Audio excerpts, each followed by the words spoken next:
Chào mừng quý vị đến với chương trình Tàng Kinh Các, nơi đây chia sẻ những câu chuyện về trí tuệ người xưa, những bài học thành công từ cổ đến kim mà ai trong đời cũng một lần nên áp dụng.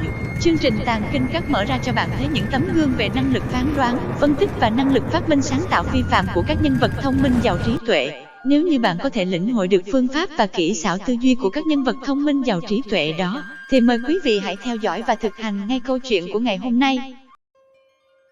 20 câu nói tinh hoa của Gia Cát Lượng. Gia Cát Lượng sinh năm 181, mất năm 234, tự Khổng Minh, hiệu Ngọa Long Tiên Sinh, là thừa tướng công thần khai quốc, nhà chính trị, nhà ngoại giao, chỉ huy quân sự, nhà giáo dục và cũng là một nhà phát minh kỹ thuật nổi tiếng của nhà Thục Hán thời Tam Quốc. Đóng góp lớn nhất của Gia Cát Lượng là giúp Lưu Bị gây dựng nên nhà Thục Hán, hình thành thế chân vạc Tam Quốc, liên minh Thục Ngô chống Ngụy.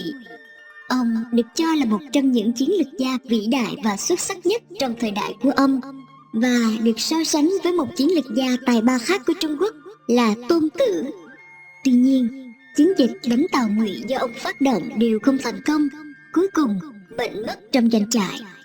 Không chỉ có tài năng hơn người, ông còn nổi tiếng với tấm lòng tận trung bá quốc, cúc cung tận tụy đến chết mới thôi. Con trai và cháu nội của Gia Cát Lượng cũng kế thừa chí nguyện bảo vệ nhà Hán của ông và đã anh dũng tử trận khi nhà Thục Hán sắp sụp đổ, tạo nên tấm gương trung nghĩa truyền gia thế vô song, ba đời trung liệt chiếu sử xanh, nổi tiếng lịch sử của nhà Gia Cát. Gia Cát Lượng cũng là vị quan văn duy nhất thời Tam Quốc được thờ tại Đế Vương Miếu, được nhà Minh, nhà Thanh xây dựng. Trong đó có thờ 41 vị công thần được đánh giá là tài năng và tận trung nhất qua các triều đại. Ông khi còn sống có tước hiệu là Vũ Hương Hầu, sau khi mất có thụy hiệu là Trung Vũ Hầu. Do đó, hậu thế thường hay gọi ông là Vũ Hầu hay Gia Cát Vũ Hầu để tỏ lòng tôn kính. Ý nghĩa sống xin giới thiệu đến quý vị 20 câu nói kinh điển của Gia Cát Lượng. Nếu quý vị nghe kỹ những câu chân ngôn chí lý lưu truyền thiên cổ này của Gia Cát Lượng và lĩnh hội được, thì quý vị sẽ thu được lợi ích vô tận và giúp quý vị rất nhiều trong cuộc sống và công việc của mình. 1. Quý nhi bất kiêu, thắng nhi bất bội, hiền nhi năng hạ, cương nhi năng nhẫn. Có nghĩa là cao quý mà không kiêu ngạo, chiến thắng lập công mà không tự mãn, hiền tài mà khiêm hạ giữ lễ với người dưới, cương trực mà bao dung nhẫn nại, thân ở ngôi vị cao mà không cao ngạo tự mãn, lập công trắc việc mà không kiêu ngạo kiêu căng, có tài năng mà có thể khiêm hạ lễ đãi kẻ hèn kém, tính cương trực mà có thể bao dung nhẫn nại với mọi người. Quan Vũ, tự Vân Trường là vị tướng nổi tiếng thời Tam Quốc. Quan Vân Trường là tướng tài, dũng khí hơn người, nhưng ông mắc khuyết điểm là quá kiêu ngạo, cậy tài, và chính tính cách này đã gây ra cái chết của Quan Vũ. Khi ông đối chọi với Tào Ngụy tại Kinh Châu, Tào Tháo sai người hẹn Tôn Quyền hợp công Quan Vũ. Trước khi quyết định, Tôn Quyền phái sứ giả tới cầu hôn con gái Vân Trường cho con trai mình để thăm dò thái độ. Biết rằng lúc đó Quan Vũ hoàn toàn quên hết lời dặn của quân sư Khổng Minh. Ông chỉ cự tuyệt hôn ước mà còn nhục mạ sứ giả và Tôn Quyền. Câu nói hổ nữ sao có thể gả cho khuyển tử của ông để xúc phạm nặng nề nhà Đông Ngô, phá vỡ chủ trương chiến lược của Gia Cát Lượng. Vì thế, các sử gia đánh giá việc Tôn Quyền ngầm hàng Tào Tháo giết Quan Vũ chính là quả đắng do ông quá ngạo mạn. 2. Thiếu tráng bất nỗ lực, lão đại đồ thương bi. Có nghĩa là lúc còn trẻ đầy sinh lực, nếu như không cố gắng thì khi về già sẽ hối tiếc những ngày đã qua. Điều đáng tiếc nhất trong cuộc đời này chính là mãi đến khi tuổi đã xế chiều mới nhận ra mình đã qua loa lãng phí quãng thời gian tươi đẹp nhất cuộc đời như thế nào.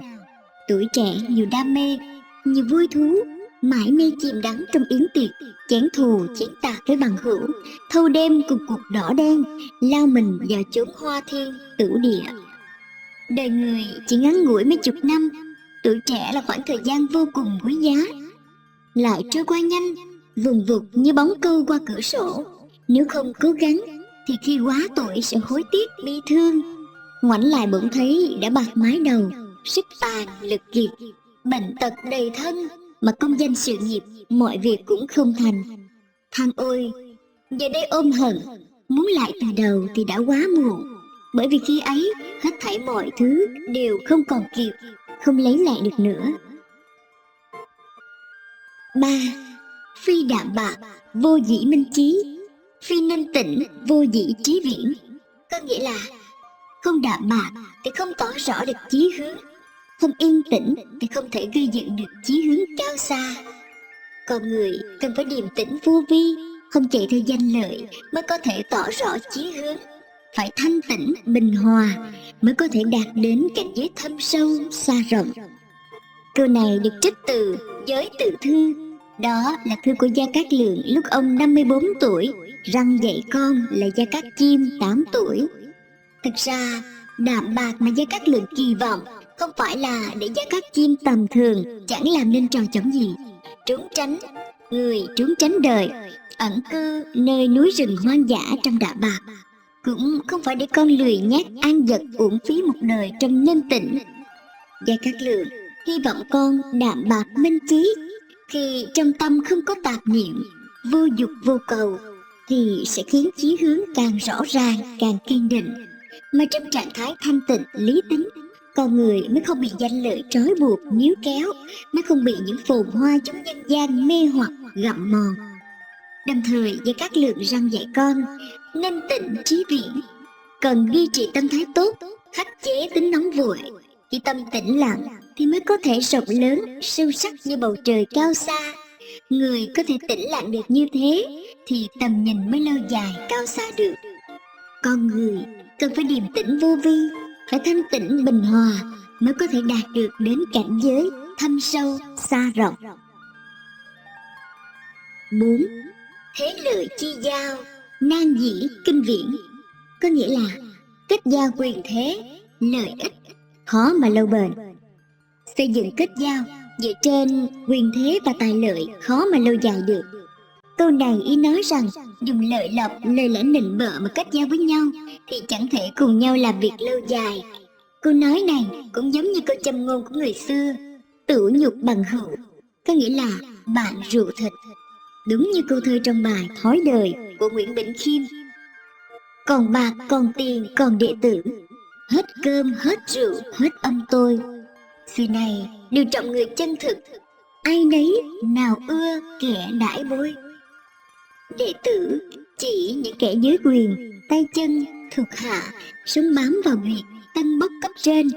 Kẻ đãi bôi có nghĩa là kẻ nói lời ngon ngọt lấy lòng, không thật xảo ngôn. 5. Chí đương tồn cao viễn, có nghĩa là chí hướng nên cao xa. Làm người phải có lòng dạ rộng lớn và chí hướng cao xa. Muốn thành công thì phải có ý chí, không thể lười nhác thụ động. Càng có chí thì càng dễ có nền tảng thực hiện, phải luôn có động lực thôi thúc bên cạnh. Câu nói này của Gia Cát Lượng là câu mà cổ nhân đặc biệt coi trọng, vì làm người cần phải xác lập được chí hướng. Chỉ có xác lập được chí hướng to lớn cao xa mới có đủ sức mạnh và quyết tâm vượt qua mọi khó khăn và kiếp nạn, khắc phục được các nhược điểm của bản thân, đốc thúc mình không ngừng tiến bước hướng tới mục tiêu. Trong Giới Ngoại Sanh Thư, tức thư răn dạy cháu ngoại, Gia Cát Lượng đã nói rất tường tận chi tiết về tầm quan trọng của lập chí như trên. 6. Phi học vô dĩ quảng tài, phi chí vô dĩ thành học. Ý nói nếu không học sẽ không mở rộng được cái tài, không có ý chí thì học sẽ không có thành quả. Người chí sĩ thời cổ đại luôn mang theo khí khái khoan dung, tầm mắt cao xa, cương nghị quyết đoán, hết lòng phụng sự bách tính. Kẻ đi học dẫu thuộc lòng kinh thư mà không có ý chí kiên cường, không có chính kiến và nguyên tắc của mình thì cũng không được coi là kẻ sĩ chân chính, khó đạt được thành quả. Bên cạnh đó, người mà không học không khác gì đi đêm. Người không học như ngọc không mài, ngọc kia chẳng dũa chẳng mài, cũng thành vô dụng, cũng hoài ngọc đi. Ý nói nếu không học, con người sẽ trở nên mù mờ tâm tối. Dẫu có là ngọc đi chăng nữa mà không được mài, được dũa thì ngọc ấy cũng chẳng có giá trị gì. 7. cúc cung tận tụy, tử nhi hậu dĩ. Ý nói hết lòng tận tụy đến chết mới dừng. Người làm việc gì đó trước hết cần phải có cái lễ nghĩa, làm việc tận tụy mới là điều đáng quý. Tăng Tử nói, mỗi ngày ta tự hỏi bản thân 3 lần, mưu việc cho người ta có tận trung không? Kết giao bằng hữu có giữ chữ tín không? Được truyền thụ có luyện tập không? Cho dù bất cứ chuyện gì xảy ra cũng phải hết lòng hết sức làm việc, trung thành phải đặt lên đầu. Rất nhiều người trong xã hội luôn mưu cầu lợi ích cá nhân, làm việc gì cũng chỉ nghĩ đến bản thân. Chính cái suy nghĩ này khiến họ tự đánh mất phẩm chất, đánh mất lòng tin của mọi người, khiến trong mắt mọi người họ chẳng có giá trị gì. 8. Viễn lự giả an, vô lự giả nguy. Tạm dịch nghĩa, người nhìn xa trông rộng sẽ được bình an, người không biết lo nghĩ gì sẽ gặp nguy hiểm. Những người thành công không bao giờ đưa ra sự lựa chọn chỉ vì nhìn thấy một vài lợi ích trước mắt. Thay vào đó, họ sẽ dành thời gian cân nhắc về các hệ quả trên nhiều cấp độ trước khi đưa ra một quyết định quan trọng. Do đó, sẽ giúp họ tránh rắc rối và nguy hiểm trong tương lai. Một người muốn nên nghiệp lớn thì phải biết nhìn xa trông rộng. Đối với bàn cờ cuộc sống này, chúng ta trước hết phải có một cái nhìn thật rộng, thật bao quát, phóng to, phóng xa tầm nhìn, giúp bạn xác định được định hướng phát triển của sự việc, kiểm soát được cả thế cục. 9. Vấn chi dĩ thị phi, nhi quan kỳ chí. Có nghĩa là muốn xem xét chí hướng của một người thì phải hỏi họ về điều phải trái đúng sai. Để đánh giá phẩm chất của một người, trước tiên phải xem nhận định của người đó trước các vấn đề đúng sai, từ đó đánh giá cách nhìn và xem xét chí hướng của người đó.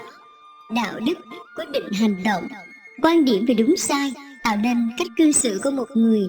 Điều bạn cho là không đúng là có thể hoàn toàn phù hợp với người khác và ngược lại. Điều này có thể dẫn đến xung đột hoặc các vấn đề trong từng bối cảnh cụ thể. Biết về đạo đức của một người, bạn có thể tránh được các xung đột nhất định. Bằng cách lắng nghe cẩn thận ý kiến của đối phương về cái đúng cái sai, bạn sẽ biết nhiều hơn về bản chất đạo đức lập trường của người này. Người làm tướng mà không thể phân biệt rõ địch và ta thì hậu quả vô cùng thảm hại. Chỉ có người có chí hướng cao, lập trường vững chắc, tấm lòng rộng lượng thì mới có thể là người cộng tác. 10. Đại mạn tắc bất năng khai tinh, hiểm táo tắc bất năng lý tính. Có nghĩa là lười nhác thì không thể tinh thông, nóng nảy mạo hiểm thì không thể lý tính. Ai cũng có tài năng sở trường cá nhân, nhưng lại rất ít người phát triển tài năng sở trường của mình thành bậc lương tài, sừng cột quốc gia hay đóng góp xuất sắc cho nhân loại, cũng chỉ bởi lười nhác.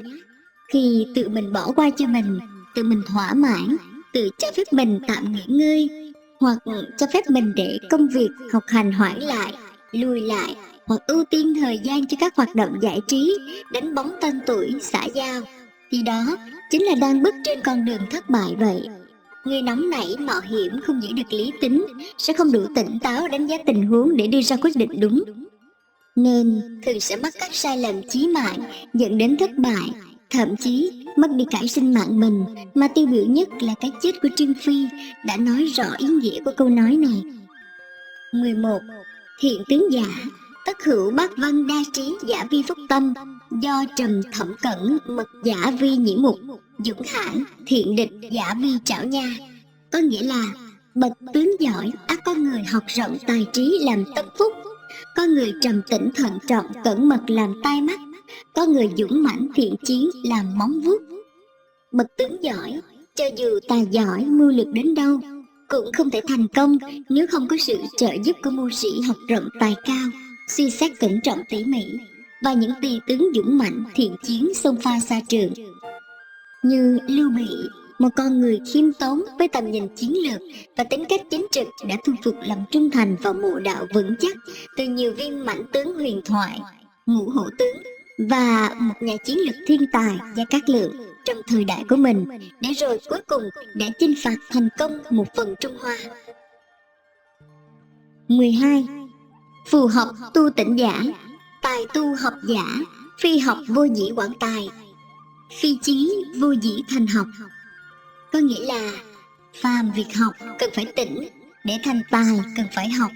Không học thì không lấy gì phát triển tài năng, không quyết chí thì không cách gì thành tựu việc học.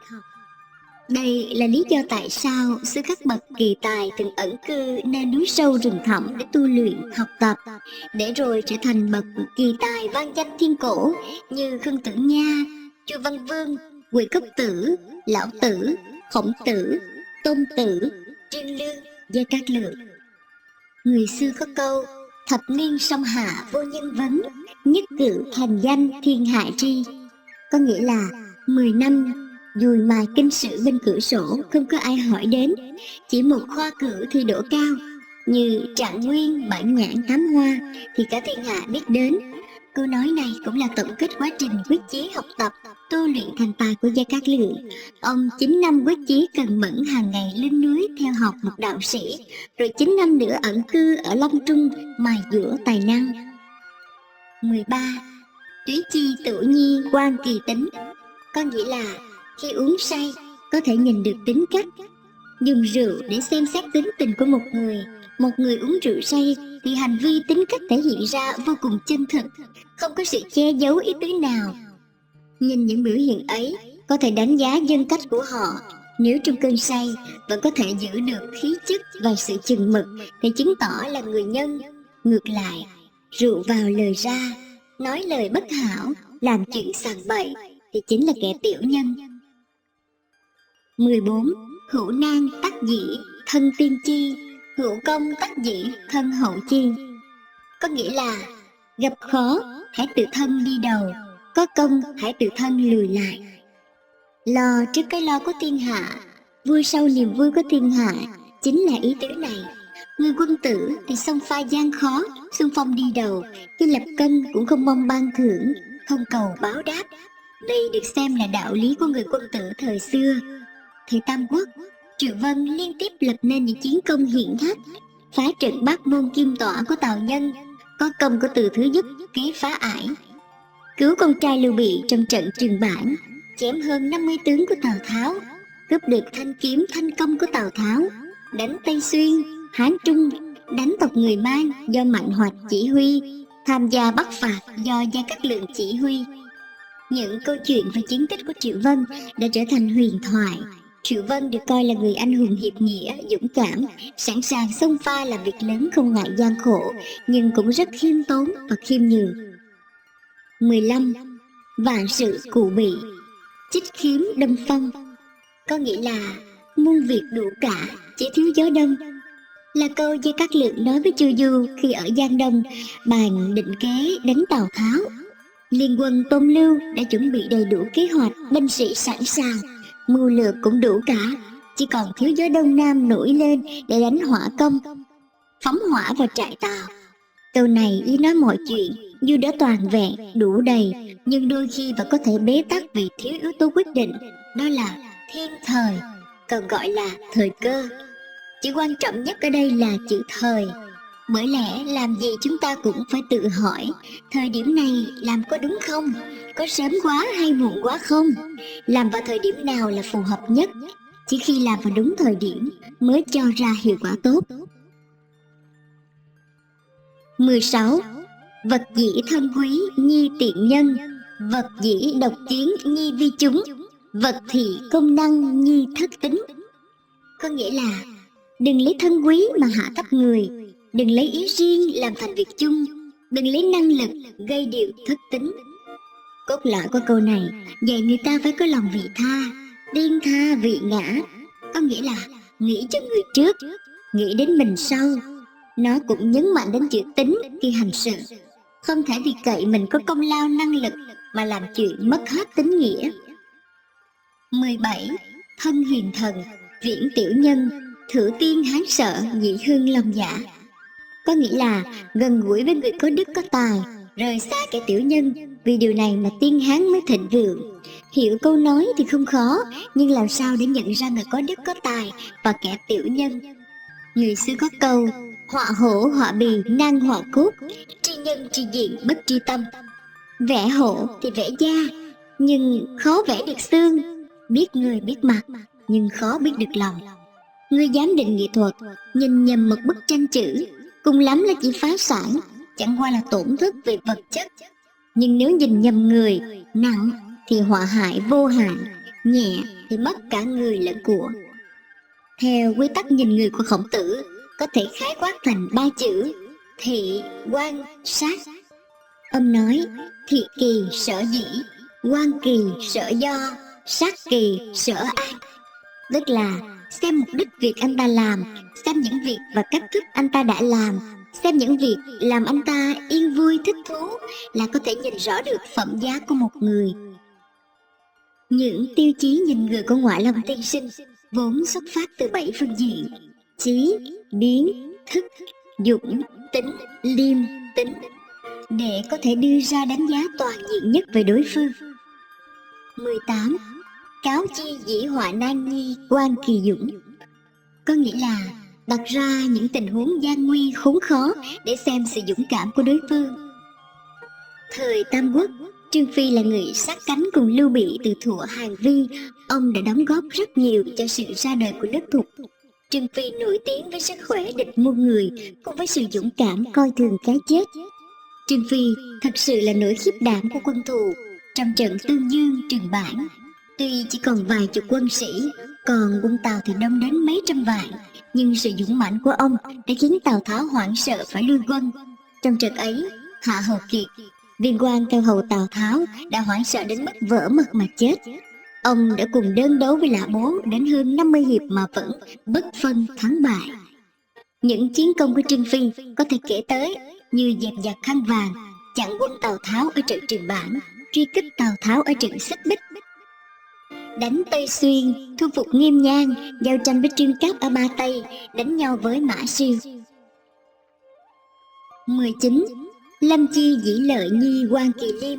Có nghĩa là dùng lợi lộc, tiền tài, công danh để xem sự liêm chính của một người. Người liêm chính thì không đánh mất mình vì lợi lộc, tiền bạc, công danh. Quan Vũ sau thất bại tại Từ Châu, vì bảo vệ tính mạng của hai chị dâu, tất vợ của Lưu Bị, nên đã đầu hàng Tào Tháo và lập công để báo đáp Tào Tháo.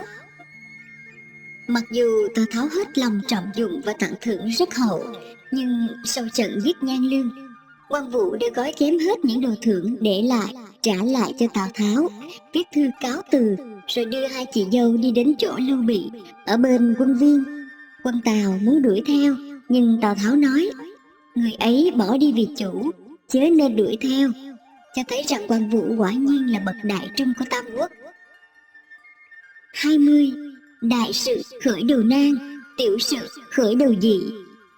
Có nghĩa là việc lớn bắt đầu khó, việc nhỏ bắt đầu dễ. Chúng ta biết câu cổ ngữ vạn sự khởi đầu nan, nhưng chính xác thì phải là câu đại sự khởi đầu nan, tiểu sự khởi đầu dị của Gia Cát Lượng.